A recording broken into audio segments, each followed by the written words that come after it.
Hi everyone, my name's Scott. Welcome to Planes, Trains, Everything and welcome to Glasgow's Queen Street Station. Today we're catching a train along the West Highland Line to Britain's most remote station, Corrour. And I've been waiting to go here since 1996.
Normally the front half of the train splits to Kinlochleven and heads for Oban, and the rear half heads for Fort William and Mallaig. After a staff member checked all passengers were in the correct half of the train, all Oban bound passengers were then told to leave at Kinlochleven and join another train.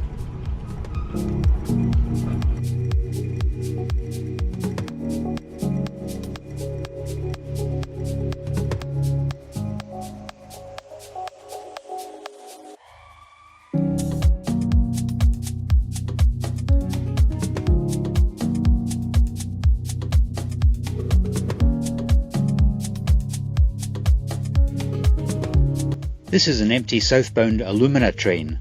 Bauxite is processed in Ireland into alumina and then shipped to the aluminium smelter at Fort William.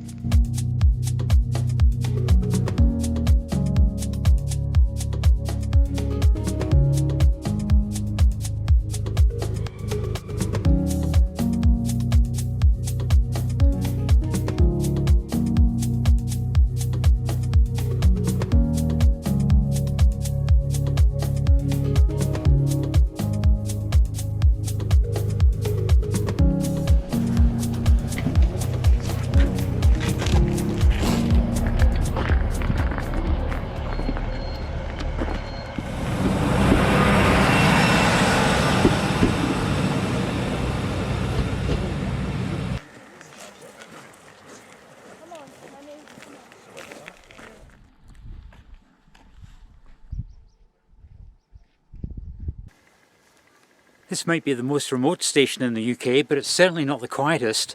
I was one of 20 people that got off. Some have gone that way, some have gone that way. We're going to go that way because I know what's down there. There's a cafe restaurant thing in that building there, but I think we should investigate that on the way back, because by the time we get back, I think I'll be ready for a coffee and a bun. Right, let's go walking. Here are some interesting factoids about Corrour Station. It became famous in 1996 because of a film, Trainspotting. Do you recognise these scenes?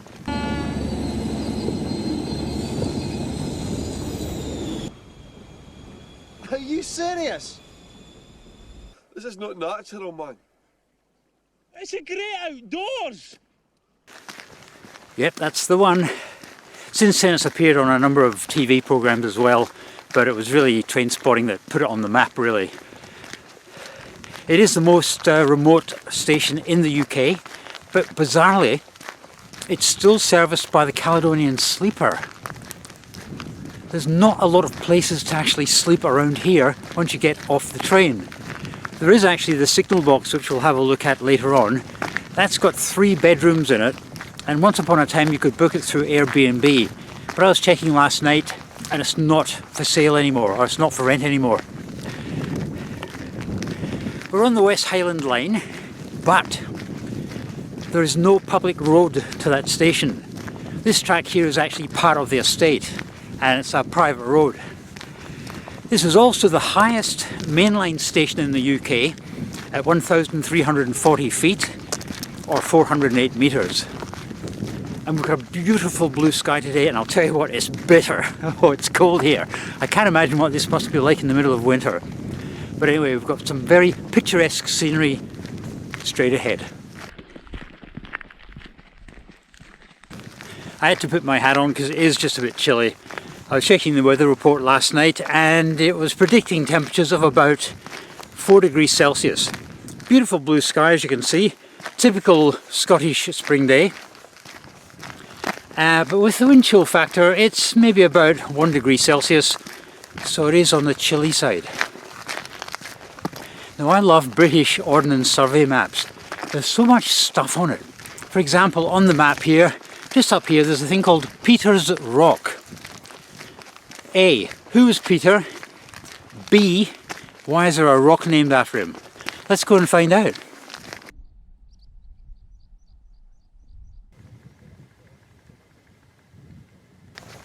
Part of the reason why there's so many people here, I think, is because just down here there's a youth hostel in the middle of absolutely nowhere. One day I might stay there, but not today. I've got a train to catch in about 7 hours. Yeah, this is actually quite spectacular.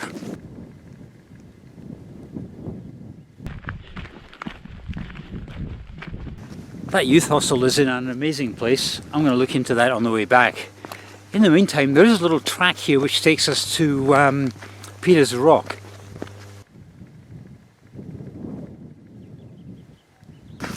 There are 2 hikers ahead of me, and sound travels very well when there's no background noise, and it's absolutely quiet here. And I heard them talking about Peter's Rock. So they're looking for it as well. I hope this is worthwhile, otherwise there's going to be 3 disappointed people in a few moments.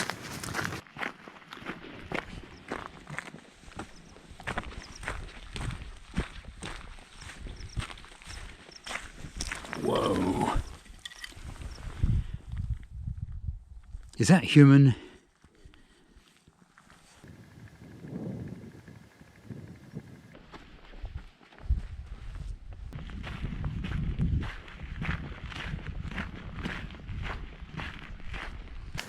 That wasn't Peter's Rock. Peter's Rock's just up here somewhere.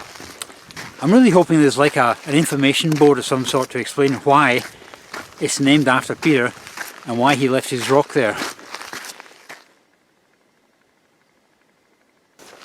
I caught up with that couple. They're heading through all the way to Rannoch, so I'm a bit of a lightweight today. I'm just heading as far as Peterstone, then heading back to the station. But then I might head west. Round trip to Peterstone back to the station is about 8 kilometres, so you know, a fair number of miles in the legs today. That's good. Right, we are getting closer. I know we are. I can feel it.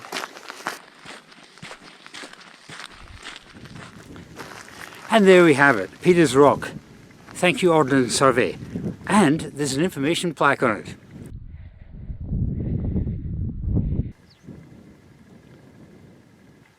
It's a memory of a Peter J. Trowell who died here at Loch Ossian, March 1979.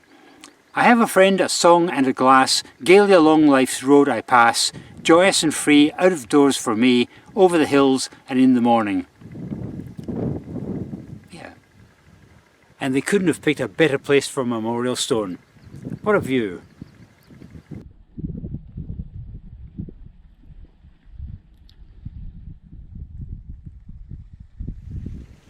Okay, plan of action is to have a break actually. I've brought some sandwiches, I'm going to finish them off, then we'll head back down, have a look at the youth hostel, get back to the station, work out what we're doing, but I think at that point we'll start heading west a couple of miles because the scenery looks magnificent.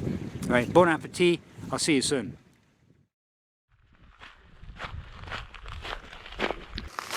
Well, I just passed that couple.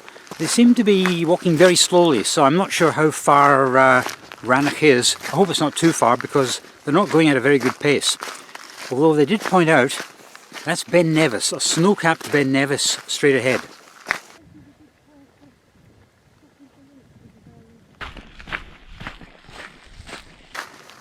Okay, time for a quick history lesson on Corrour station. It was opened in 1894 and it was originally meant to be a passing point where the northbound and the southbound trains could pass. But eventually it was used by the owners of the local estate, the cor-our estate, and as things developed it became very, very busy in, I think it's August, when the grouse shooting season was on. All these people would come from down south up here to shoot grouse. Now I believe, despite it being the most remote station in the United Kingdom, I think it's something like the third or the fourth busiest station on the West Highland Line north of Kinlochleven. How about that for a factoid?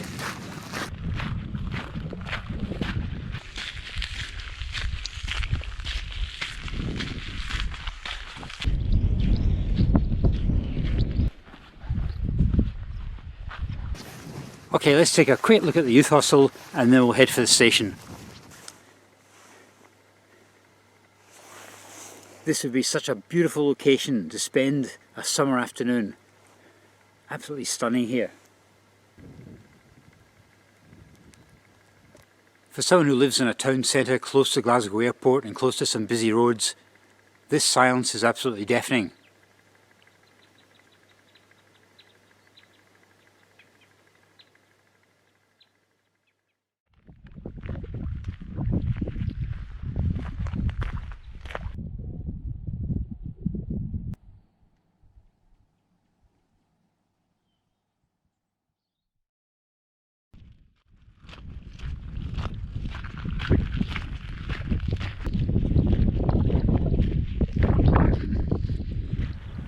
Okay, plan of action.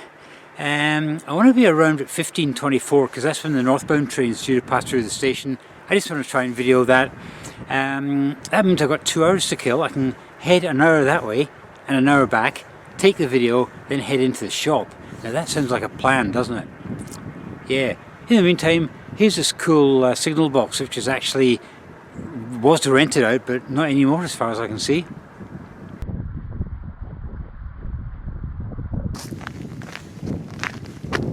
I still can't get over the fact that Caledonian Sleeper stops here.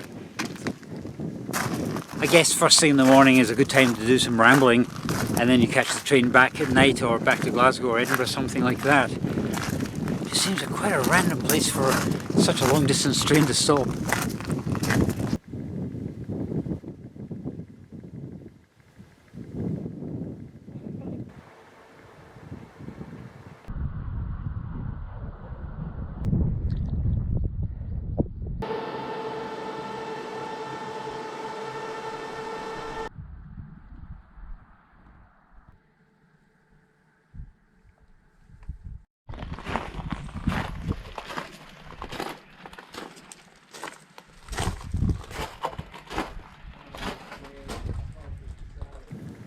I went around for a bit of a snoop and I could hear voices inside, so I didn't linger. But I'm wondering, how do you rent that? Because, like I said, I looked last night on Airbnb and it wasn't showing as one of their properties. Right, let's go for a walk that way.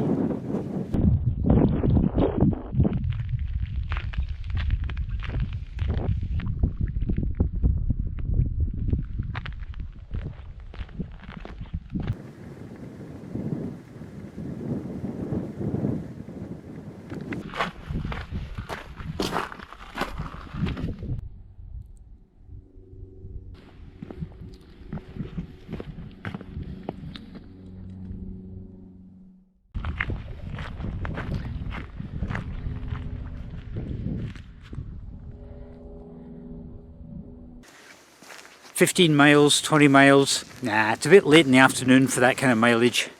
Anyway, I've got a train to video in about an hour and a half. There's a bridge up ahead, and I had a look on Google Maps, and it's nicknamed Trainspotting Bridge, after the film.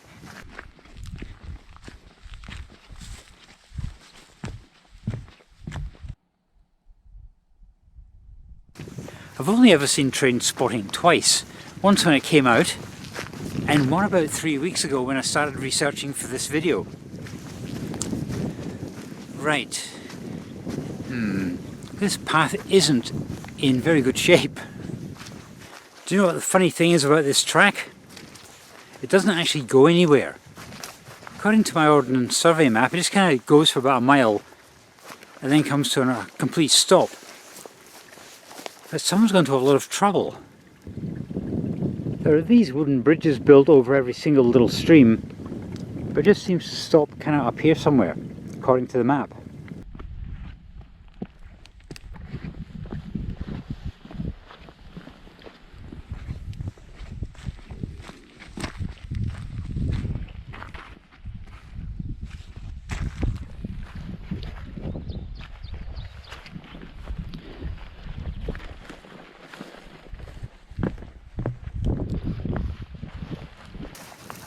I think we should find out what's going on. If I can make it. Wow, this is swampy.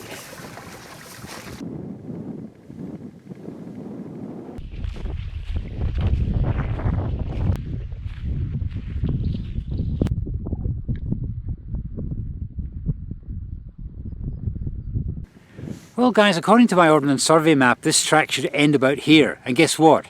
It ends here. It doesn't go any further. There's a swamp. There's an absolute quagmire here.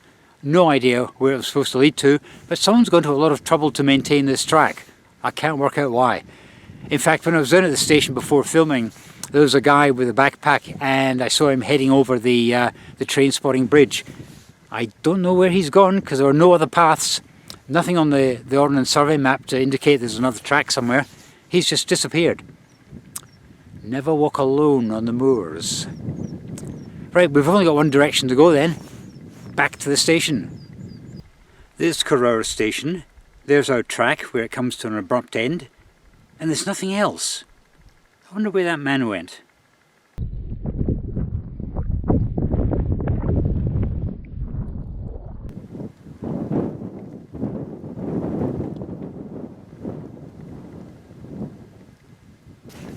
Right guys, I've got a major dilemma on my hands. I can't work out what to do.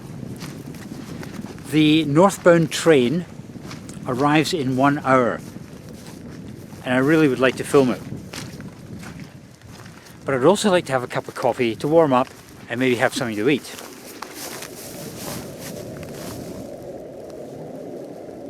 Can you hear that?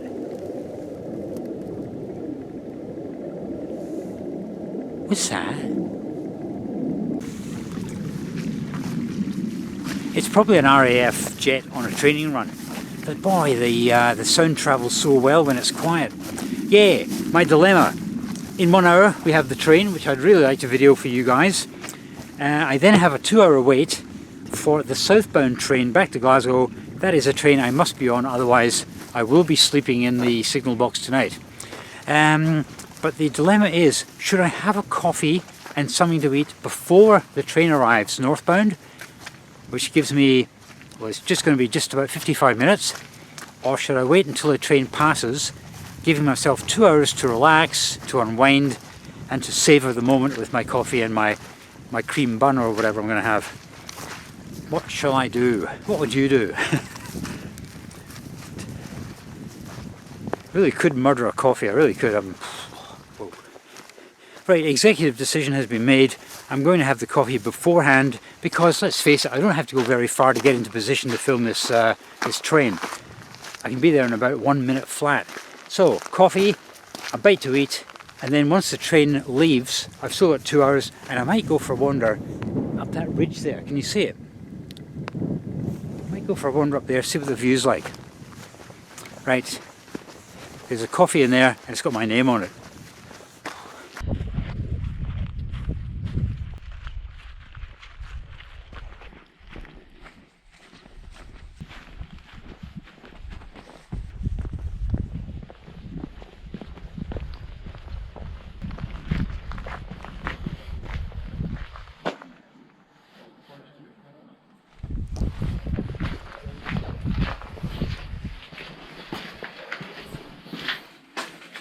Hello. You're not going to go in there. No, I don't think so. Is he allowed in here? Okay. In your bed. Yep. And I might have a slice of the banana and chocolate loaf, please.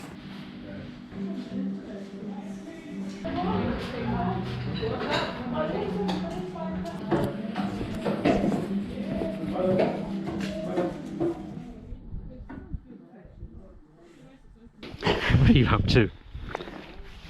What's your name?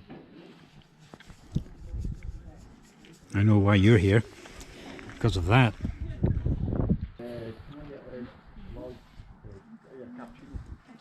Oh yeah.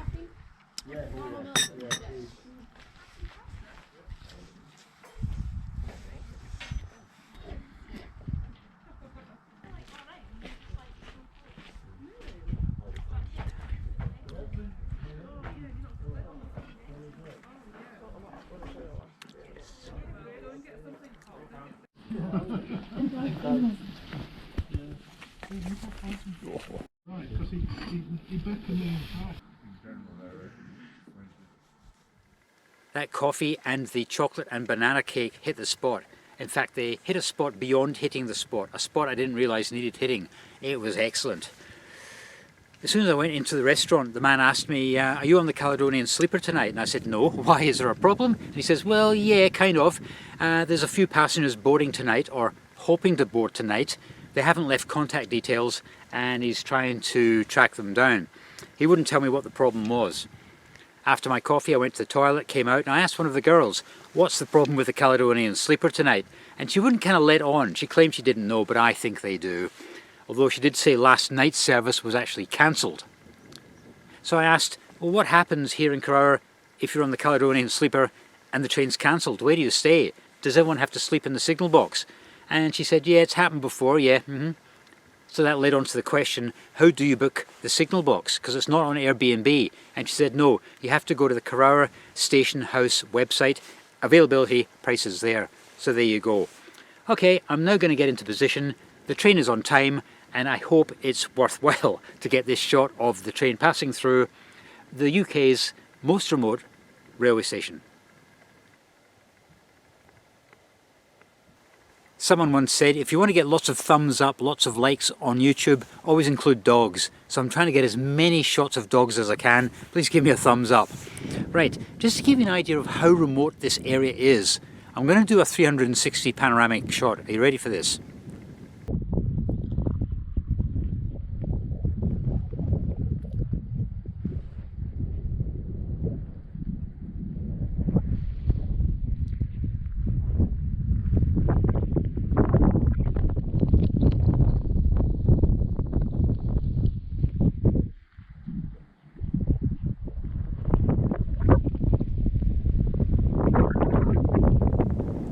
That beats London Euston any day, doesn't it?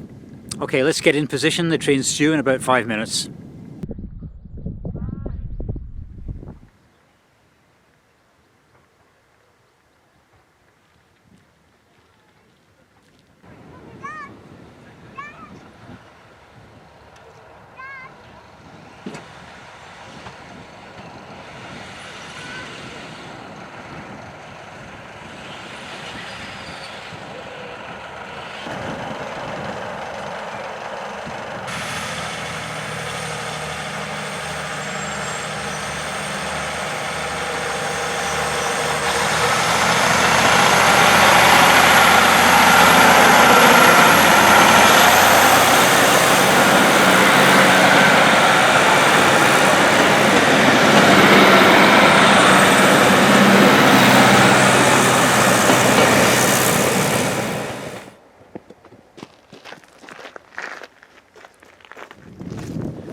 Okay, we've got some time to kill before my train arrives, so I think we should go for a little walk up to the top of that ridge and have a look at the view. What do you think?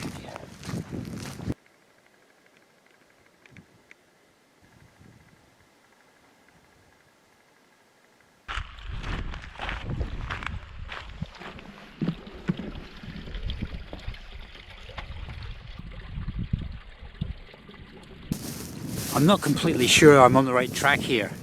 The track I'm following is getting a little bit muddy, so I'm going to climb up this grassy knoll and have a look, see if I can find out where this little road has gone to, which I'm supposed to be on.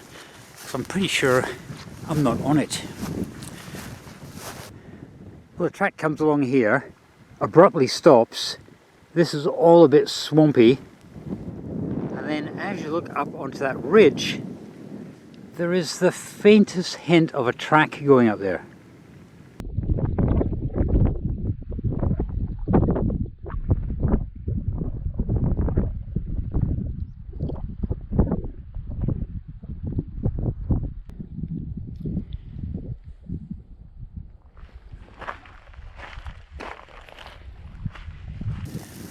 I'm not sure what kind of vehicle you'd want to use along this track, but a tank might be useful.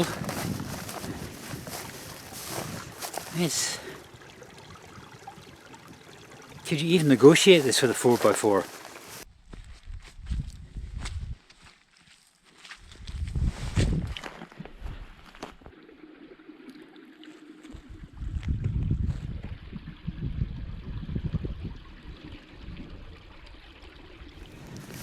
Well, I think I'm going to write this off as a lost cause. I'm not going to keep walking because it's basically swamp all the way, and I still have to get back the same way as well.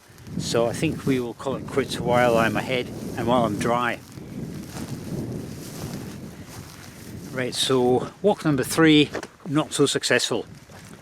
But there is a walk number 4, and that's what we'll do as soon as I get to dry land.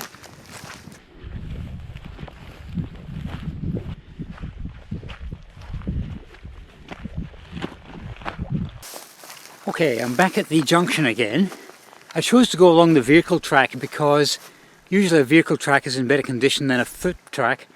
If that's the best out of the two, I'd hate to think what this track's going to be like. But mind you though, once I get past this boggy bit, you never know. This is the track which was signposted back there. 15 miles to Kinlochleven, 20 miles to Fort William, and I kind of joked, I don't have the time to do that. Well, funnily enough, I still don't have the time to do it. But this is the track, and I'd hate to think you were going to be walking 15 or 20 miles in this. What a nightmare. I can't see me going too far along this track, but let's see how far I can get anyway. I've already got one wet foot. Let's see if we can get the other one soaking as well.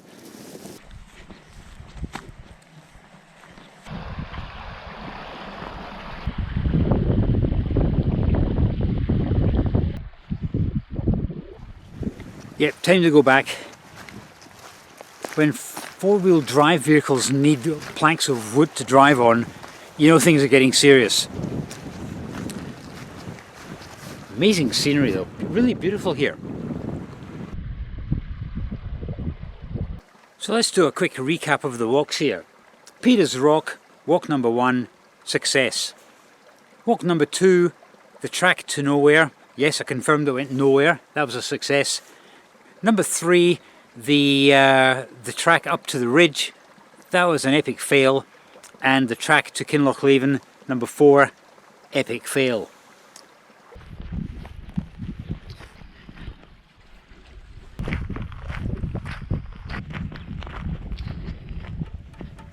Good luck trying to get to Kinlochleven. Remember when I went for the walk along the track to nowhere? Over the Trainspotting bridge, and there was a guy with a backpack about 10 minutes ahead of me, and then he disappeared. Still don't know where he went, but I'm going to go along there again just in case there was another track and I missed it, because I have got time to kill, and that's really starting to bug me. Someone just can't just disappear.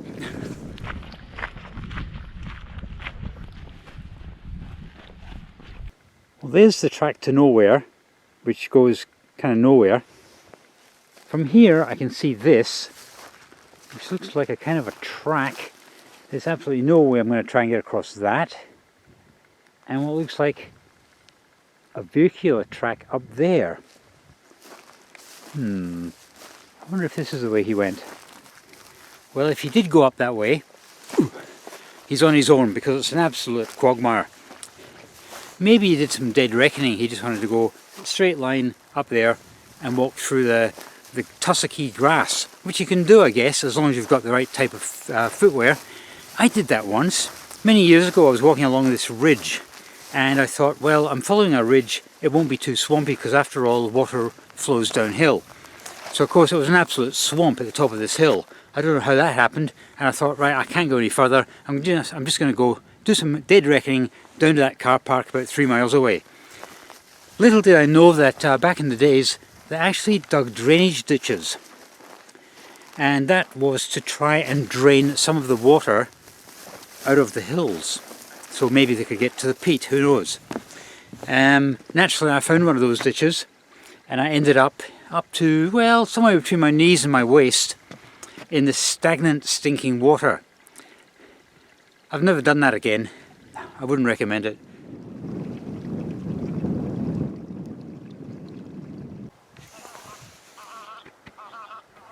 So what do I think of Corrour? Better than expected. I came here for the station and I've been pleasantly surprised as to how beautiful the area is. It helps if you've got a blue sky, helps if some of the mountains are still covered in snow, but it is a gorgeous part of Scotland and I didn't even know this was here.